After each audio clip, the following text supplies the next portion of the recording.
வணக்கம் மாமே. இன்னைக்கு நம்ம எங்கே இருக்கோம்னா, இன்னைக்கு வீட்டில் ரெஸ்ட்டு. வண்டி வாடகை போல் அண்ணன் வண்டி ஒரு வண்டி பஞ்சராக போச்சு. பஞ்சர் ஓட்டு சொல்லியிருக்காரு, அதனால் பஞ்சர் ஓட்டுறோம். பாருங்கள், நீங்கள் ரெஸ்ட் இருக்கிறனால வண்டி பஞ்சர் ஓட்டுனாங்க, அதனால் பஞ்சர் ஓட்டுறோம். இந்த பஞ்சர் ஓட்டு வந்து ஒரு சிலர் வந்து ரொம்ப கஷ்டமாக இருக்கும், எப்படி பஞ்சர் ஓட்டுறது அப்படின்னு நினைப்பீங்க.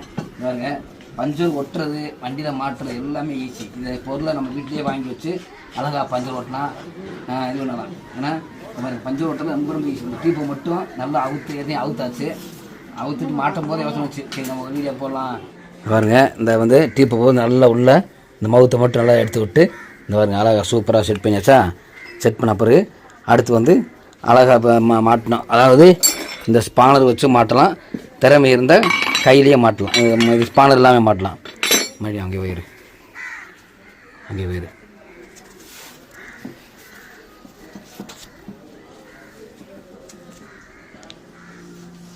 பாருங்க, இப்போ வந்து நம்ம இப்போ இந்த ஸ்பானரில் மாட்டோம்னா ஒரு சில நேரத்தில் வந்து கடிச்சிடும். கடிச்சா டயர் மறுபடியும் மாட்ட வேண்டியிருக்கும். அதனால் வந்து நான் ஸ்பானர் மாட்டாமல் கீழே இதிலே மாட்டேன். பாருங்க,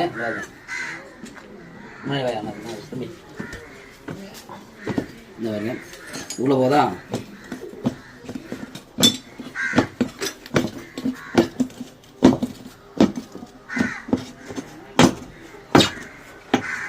இப்போ டீப்பு கறிக்க விடாமல் கரெக்டாக மாட்டணும்.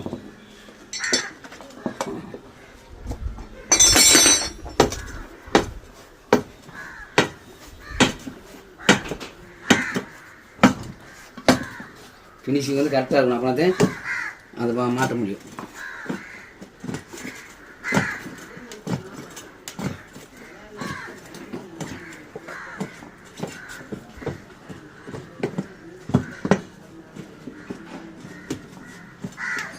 ஒரு சிலர் சொல்லுவாங்க, அந்த காலில் மீச்சு மாட்டை சாண்டை போட்டு அப்படியே பானல் போட்டுருவாங்க. பானல் போட்டோம்னா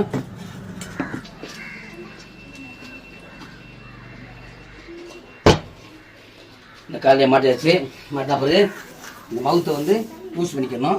லூஸ் பண்ணிட்டு மடி விட்டு உள்ளே அமைக்கணும்.